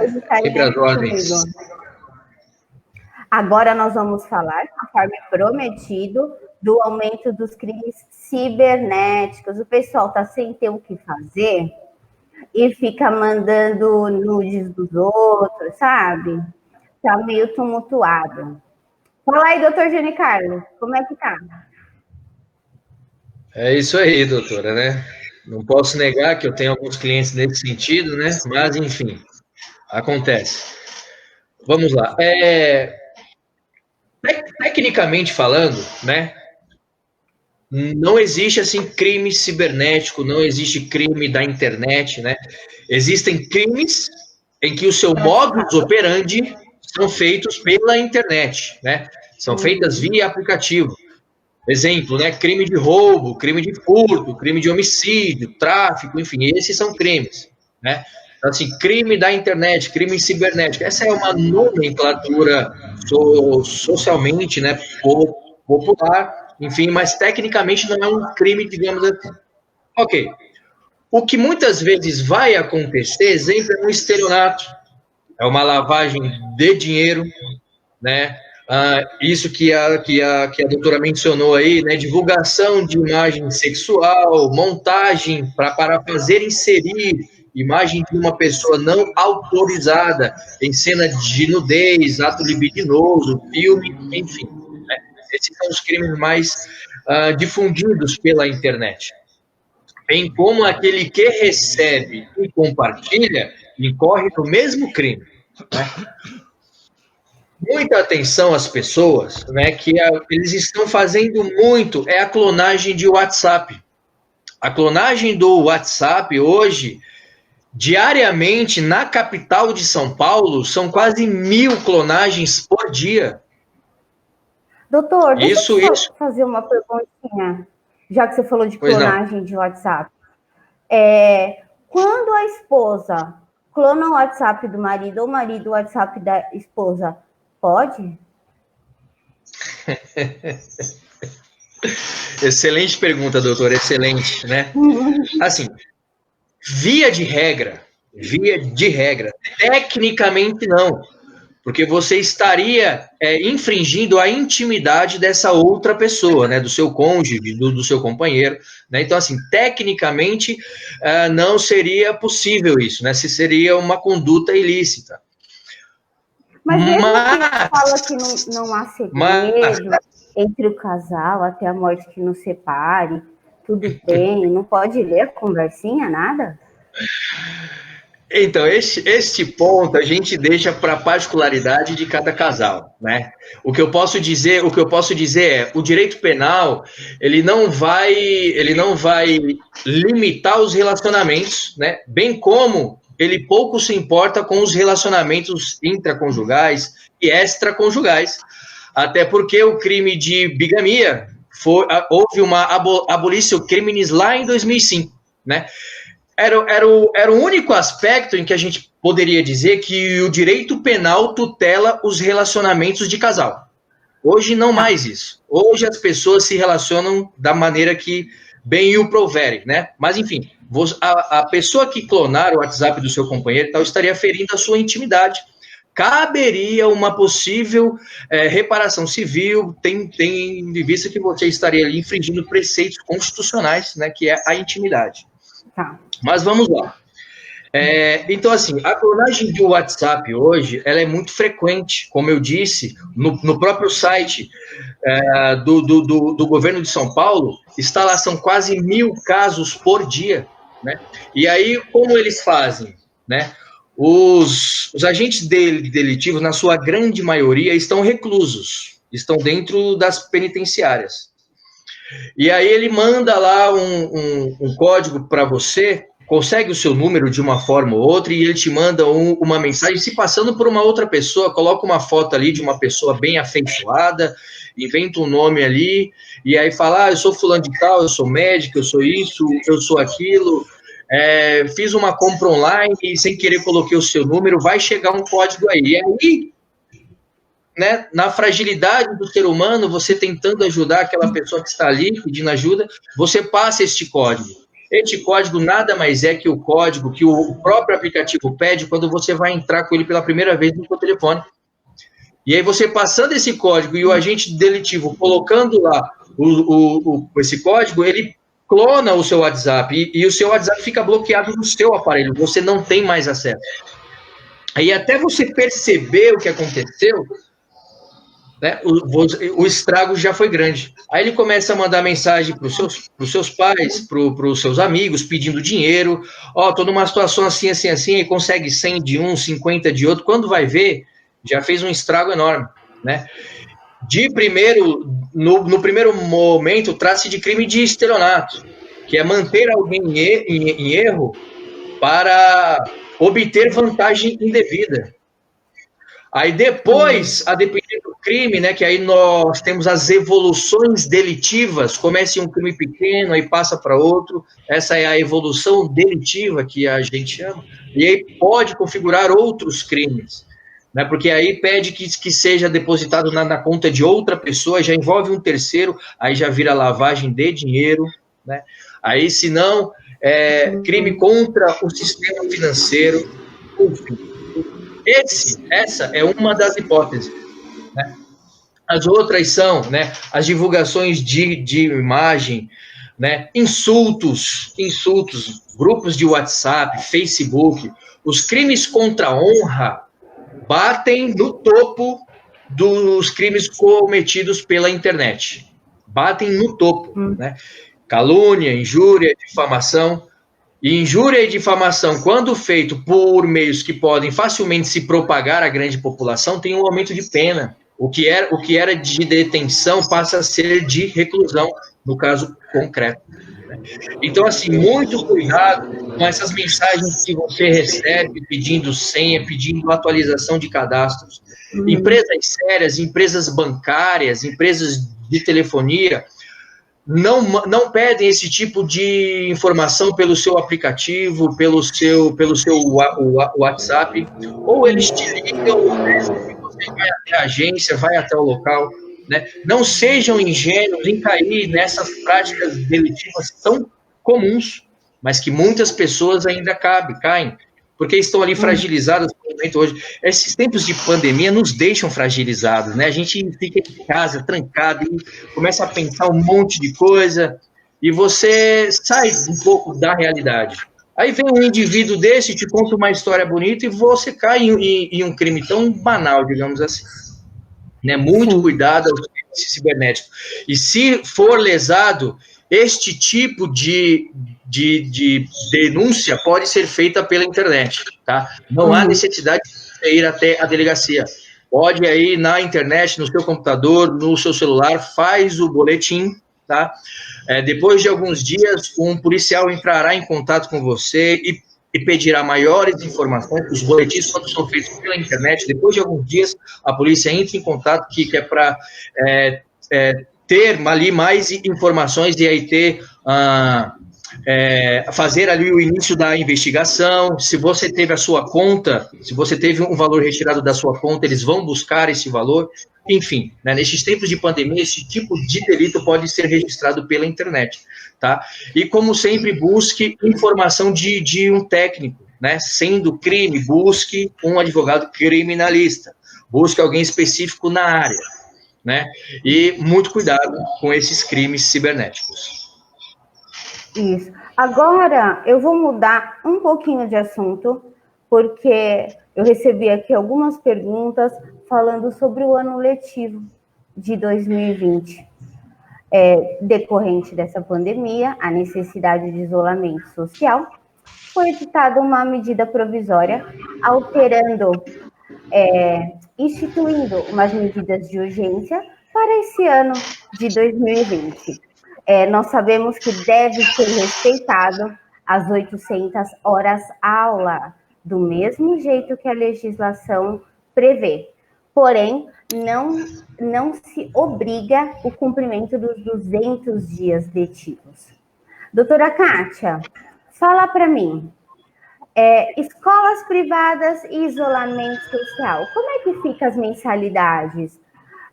As aulas vão continuar de forma remota? Quais são os prejuízos? Quais são os benefícios? Me fala um pouquinho disso, que eu sei que a doutora milita nessa área. Correto. Esther, a medida provisória que você citou é a 934 de 2020, tá? Foi exatamente isso que ficou determinado. Não precisamos ter os 200 dias lá, né, de aula, mas temos que respeitar o mínimo, né, das 800 dias. Mas o que está acontecendo hoje, né, com essa questão? Existe uma grande, a meu ver, tá? Aí eu vou falar também da minha opinião, mas um grande equívoco do governo em relação às nomenclaturas, tá? Tanto de isolamento quanto de quarentena, tá? Isolamento é uma sugestão, teoricamente, né, que se dá para que as pessoas fiquem em casa, e a quarentena é uma obrigatoriedade desse isolamento. Isso está lá no dicionário, é isso que é. Mas a lei lá de 13.979, né, diz outra coisa, tá? E aí é uma questão muito complicada, porque quando a gente vai aplicar a lei, o que a lei determina e o que é a essência da palavra em português, elas se confrontam. Mas nos nossos trabalhos é interpretar, né, doutora? Na verdade, se a gente for interpretar mesmo, Gene Carlos, o governo aqui, quando determinou essa legislação, ele falou uma coisa, ele modificou completamente a palavra, tá? Avessa, né? Então é complicado. Hoje a gente fala, nós estamos em isolamento ou em quarentena? A gente não sabe. O lockdown. Não, o lockdown então é uma loucura, né? Porque vamos descobrir agora o que eles vão trazer com isso. Todas essas palavras são utilizadas na mesma portaria, no mesmo decreto, na mesma medida provisória, então praticamente é adotado como sinônimo, né, doutores?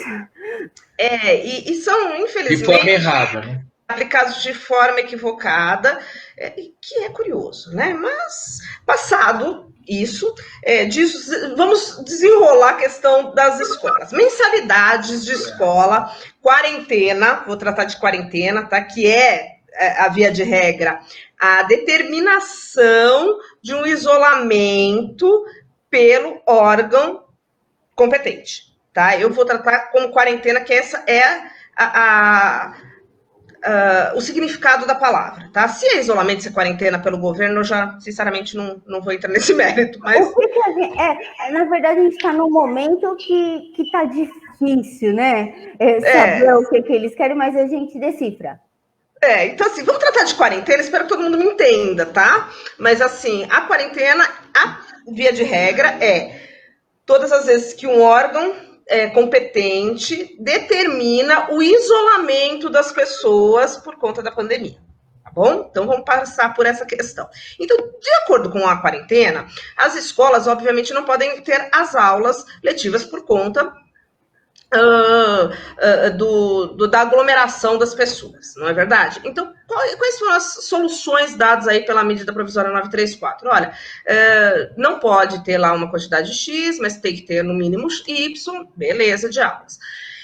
O que as escolas privadas fizeram? As escolas públicas também é uma matéria totalmente diferente, tá, gente? Vamos tratar das escolas privadas, do ensino básico e fundamental, que é o principal, que são aquelas escolas onde a gente deixa as crianças para poder ir trabalhar, né? Na grande maioria das vezes, e as mães acham que é só isso. Deixa lá porque minha babá. E não é isso, tá? Lá, quando você deixa seu filho na escola, gente, é porque ele tem todo um desenvolvimento motor, todo um desenvolvimento intelectual, tá? Que é trabalhado nessas escolas, tá? Então, esse ensino que a gente fala, que é aquele ensino para as crianças menores, ele é fundamental para o desenvolvimento daquela criança, principalmente hoje, tá? Ele é realmente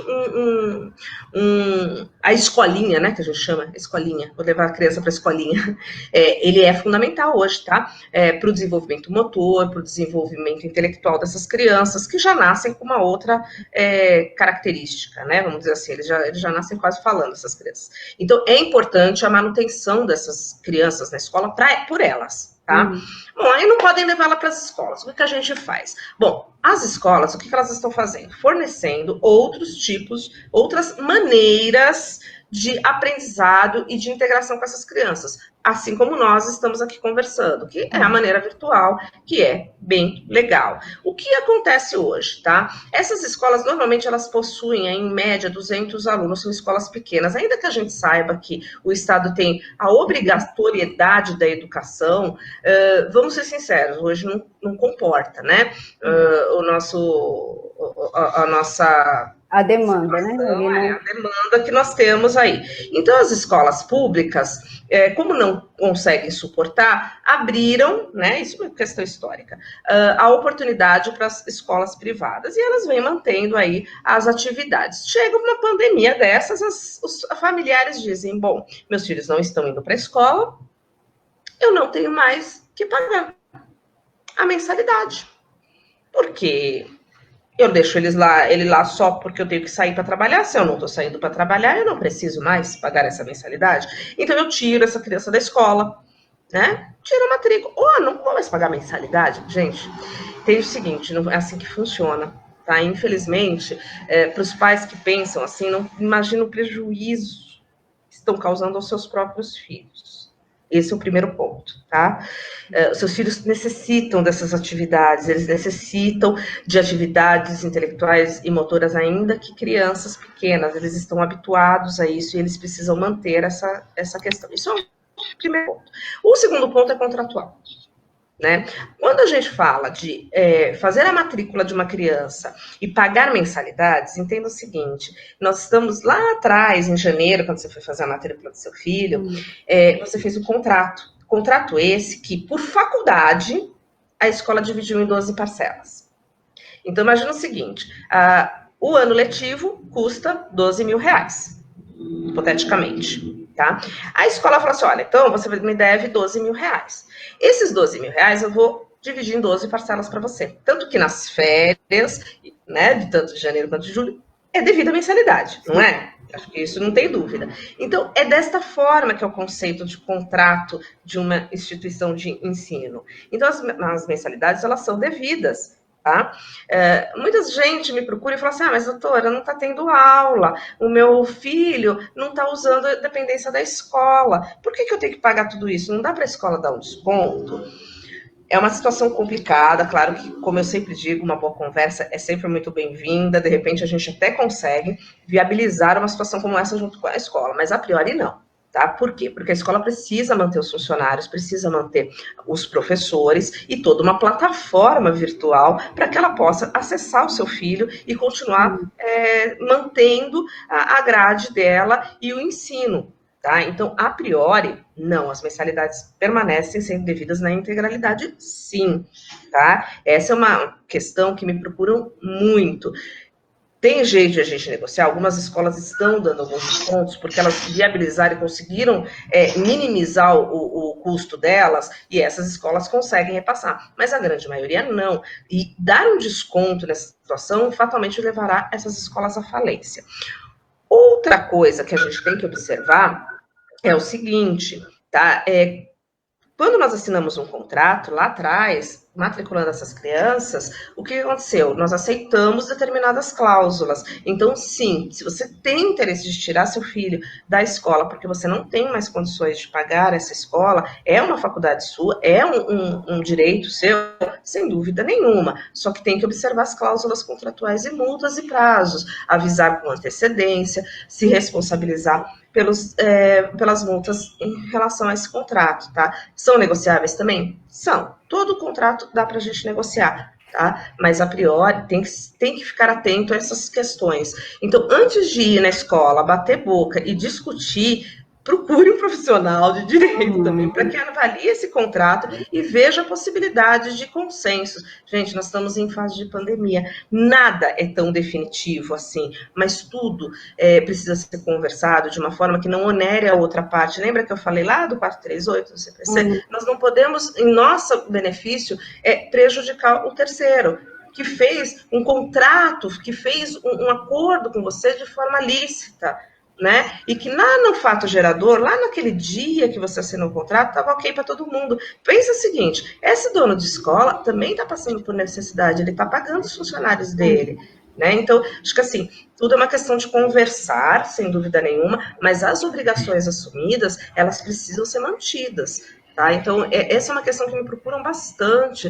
Eu advogo para algumas escolas e sempre a gente acaba chegando num denominador comum. Até porque, uma coisa que os pais, infelizmente, muitas vezes não percebem, até por conta de toda essa situação que o Jane falou, nós estamos todos na pandemia, com muitas coisas, né? Não percebem que a criança necessita dessa continuidade, tá? De aprendizado. Isso é muito importante para a criança. Então, vamos doutora, deixa eu fazer um parêntese, né? Desculpa te interromper. Eu também, na minha particularidade, né? Eu tenho o tio da van, né? Que leva os meus filhos para a escola, né? E aí alguns pais isso, tio da perua, perdão. E aí alguns pais também. E aí alguns pais me perguntaram, né, o doutor, e aí, preciso pagar e tal? Falei, gente, ó, esse é o ofício dele, essa é a profissão dele, né? Ele não vai prover de valores de uma outra forma, né? O que vocês podem é conversar com ele. Ó, tem como diminuir, tem como isso e aquilo outro. O que aconteceu, né? No mês passado, pagamos de forma integral. Neste mês ele falou, ó, como não vai haver o retorno escolar, então assim, eu vou dar desconto de 50%, né? Que aí fica bom para vocês e para mim, porque é o meu meio de sobrevivência, né? Então, como você mesma mensurou aí, às vezes é o meio de sobrevivência do dono daquela escola, né? E aí ele tem lá os seus encargos, a sua vida, né? Enfim, na conversa, no diálogo, houve ali um meio termo para os dois. E é curioso, Gene, essa questão que você trouxe, porque assim, o tio da perua, ele tem um gasto para manter o negócio dele, provavelmente a gasolina e a manutenção do veículo dele, não é isso? Para que ele possa transportar essas crianças. Ele mesmo, né, de forma voluntária, percebeu que 50% daquele valor seria justo, porque ele não está usufruindo desse bem da forma, né, não está tendo aquele desgaste nem aquele custo. Veja bem, uma escola, quando ela está em funcionamento, ela tem que pagar o aluguel, ela tem que pagar os professores, não é verdade? E ela tem que pagar uma série de outras coisas, a manutenção de segurança, ela precisa permanecer pagando a questão de higiene, enfim, uma série de despesas que não me cabe destacar todas, mas as principais, né, que é o aluguel e os funcionários. Imagina o seguinte, o fato da escola estar fechada, sem a presença dos alunos, não isenta a empresa de efetuar esses pagamentos, até porque os professores estão trabalhando, ainda que remotamente. E detalhe, a escola, ela teve que, todas, tá? Isso sem exceção, adquirirem plataformas virtuais que têm um custo, que não estavam determinados, não eram previsíveis, para que elas pudessem manter essas aulas para essas crianças. E isso foi um custo extra. Então, é muito injusto as pessoas dizerem assim, mas meu filho não está indo, então ele não está usando, sei lá, o papel higiênico, né? Qual é o custo do papel higiênico ou da água que a criança utiliza dentro da escola? Eu escuto muito, tá, isso, gente, por isso que eu estou trazendo isso. Mas qual é o custo disso em relação a toda a plataforma que teve que ser criada, toda a estrutura que teve que ser criada por aquela escola para manutenção do ensino daquela criança, que é fundamental. O que é fundamental? É a criança não perder, né, o ensino dela. Exatamente. Isso que as pessoas não percebem, né? E a pandemia vai acabar e a escola deve estar apta a receber o seu filho de novo. Claro. Exatamente. Claro. Tem que se pensar nisso. Por óbvio. Exatamente. Então, é uma questão muito peculiar, né, que nós estamos passando. Claro que dá para a gente negociar, claro que dá para a escola avaliar quais são os custos, o que ela consegue, obviamente, todas as escolas para quais eu advogo, nós fizemos esse balanço e já demos os descontos possíveis para as mensalidades, porque todo mundo entende que também os pais estão numa situação delicada, ninguém está dizendo que não estão se esforçando. O que eu quero mostrar para vocês é que existem contratos que foram determinados e eles precisam eles têm validade, eles precisam ser cumpridos.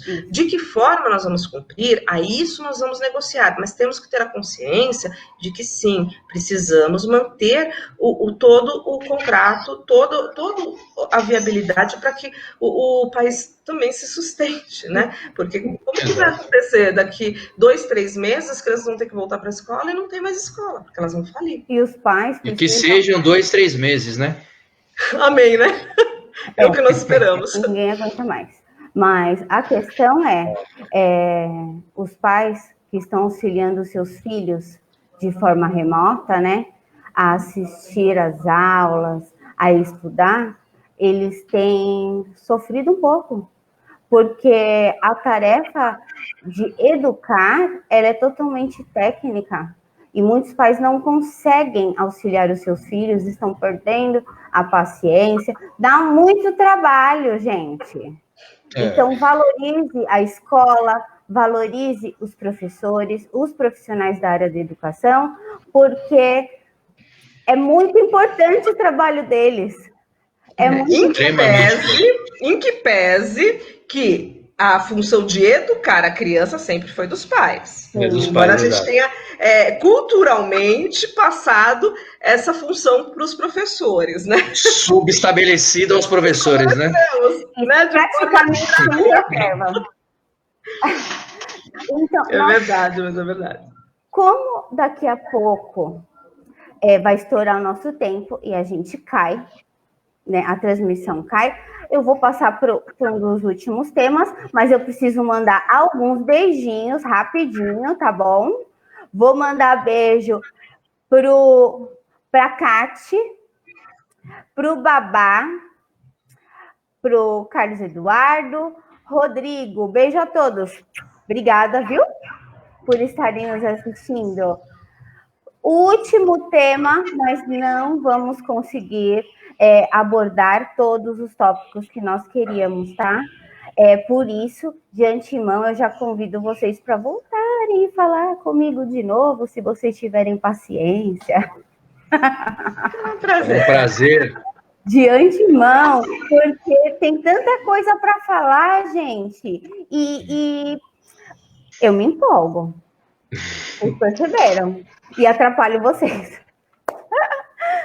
Vamos lá, doutor Júnior Carlos. É lícito ao governo determinar prisão ou multa às pessoas que desobedecem essa restrição de circulação, essa dita quarentena? Fala para mim. Olha, isso aí é um assunto que está dando problemão grande, viu? Né? Temos aí alguns fatos no Rio de Janeiro. Temos aqui a moça de Araçatuba, se eu não me engano, na praça aqui. É um problema sério isso aí, né? Estão imputando o crime de desobediência, né? Crime de desobedecer ordem de servidor público, né? Disseminar a doença, né? Enfim, pode ser sim, pode ser não, né? Depende do caso concreto, né? E assim, via de regra, eu já lhe digo, né? É um crime de menor potencial ofensivo, é crime com pena de detenção no máximo, entendeu? Então, assim, estão fazendo esse alvoroço todo para uma coisa que tem uma pena tão pequena, né? Eu não estou aqui defendendo as pessoas de saírem de casa, de quebrar a quarentena. O nosso papel aqui é de passar a informação, né? E o governo ele tem pegado tanto neste ponto que as pessoas estão começando a ficar amedrontadas. E não é esse o papel do governo, né? O papel do governo é de informar, né? É de solicitar e, se for preciso, determinar de forma inteligente, de forma sadia, né? Exemplo, existe um tipo penal do artigo 268 que é infringir determinação do poder público destinada a impedir introdução ou propagação de doença contagiosa, né? Esse é o crime do artigo 268 do Código Penal. Tem pena de detenção de 1 mês a 1 ano e multa, certo? Via de regra, o que acontece neste tipo penal? Você é detido, levado até a delegacia, assina um TCO, termo circunstanciado de ocorrência, e vai para casa. E aí, dias depois, você tem que aparecer na frente do juiz, tomar ali uma admoestação, né? Se for o caso, se for muito grave a situação, né? Um trabalho comunitário ou algo assim. Doutor, né? Explica o que é admoestação, para que todos entendam, por favor. A admoestação, o juiz vai chegar para você, meu irmão, e vai dizer o seguinte: rapaz, tu é corajoso mesmo, né? Mas, cara, não faz isso não. Não faz isso de novo não, velho. Não faz isso de novo não. Olha a situação que nós estamos vivendo. Eu não quero te ver aqui de novo no meu gabinete. Não faça não, te saia. Te saia. A admoestação não é nada mais que uma... Exatamente. A admoestação não é nada mais que uma reclamação verbal, né? Ele vai ali brigar com você, te xingar, mentira, né? O juiz não faz isso. Mas, enfim, chamar a sua atenção de uma forma, né? Reclamar uma advertência verbal para que você não faça mais isso, né?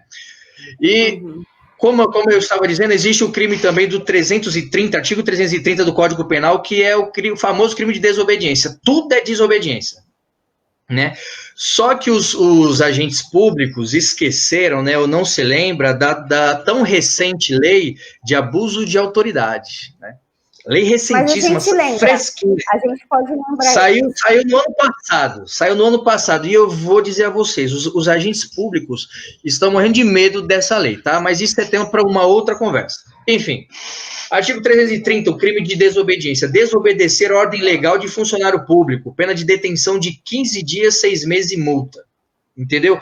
Outro crime que, nos termos da Lei 9.099, a Lei dos Juizados Especiais Cíveis, Criminais e Federais, é uma lei extremamente desencarceradora, né? É uma lei para evitar o cárcere. Então, é basicamente a mesma coisa. Você é detido, levado até a delegacia, assina ali um TCO, termo circunstanciado de ocorrência, e é liberado. Aparece perante o juiz depois de alguns dias. Você vai responder um processo? Provavelmente, né? Você vai ser condenado? Provavelmente. Mas antes disso aí, você vai ter um sursi processual, né? Um acordo de não persecução, depois, tendo o processo, um sursi processual, né? E depois, quem sabe, um pagamento de multa. Só que não estou aqui defendendo, mais uma vez, frisem a negativa das minhas palavras, não estou defendendo que você saia de forma deliberada da sua casa, né? Mas este medo que o poder público está colocando na população de forma demasiada, isso está errado. Ele tem que esclarecer, né? Beleza, estamos indicando, não saia de casa. Mas se a pessoa precisa ir em uma farmácia, um supermercado, essas coisas, ele pode ir tranquilamente, tendo a sua proteção, sua máscara, seu álcool em gel, se for o caso, enfim, né? Fazer Cooper, né? Aqui no meu bairro aqui, eu vejo sempre aqui na avenida o pessoal fazendo Cooper e tudo mais, né? A questão é evitar a aglomeração. Se você está sozinho, né, existe um plano, né, no plano São Paulo, que o governador diz, ele vai fazer gradualmente a liberação dos parques, que é para as pessoas fazerem isso. E eu li lá que vai estar escrito, vai ser possível fazer essa pequena aglomeração com membros da mesma família, que residam juntos. Então, se você estiver hoje na rua, se exercitando sozinho, não seria um motivo para que você seja levado até a delegacia.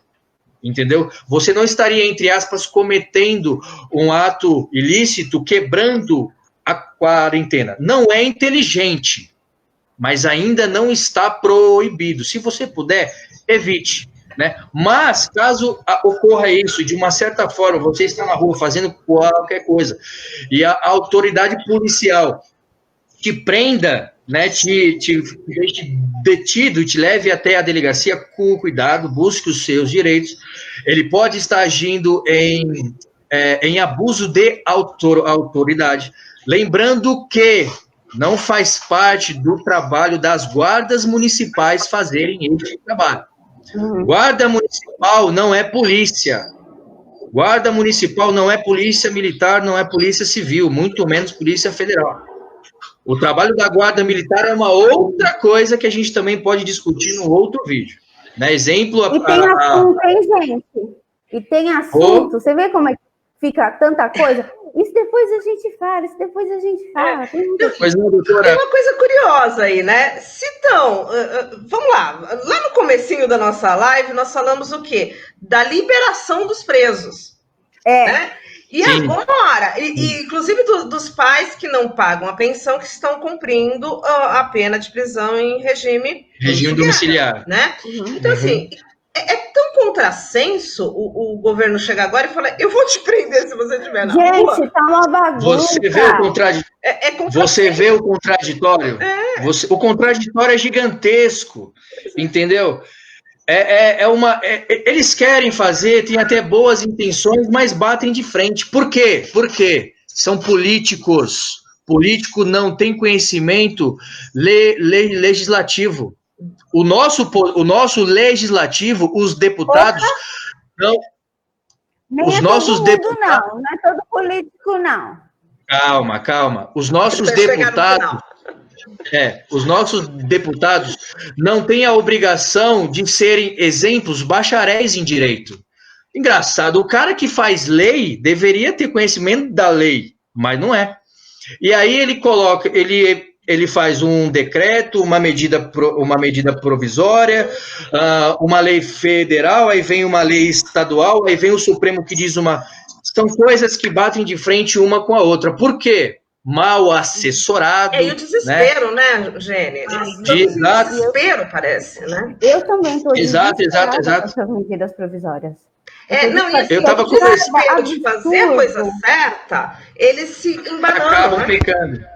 Acabam pecando. Falando nas medidas provisórias, eu estava falando em off com a doutora Cátia, que é horrível.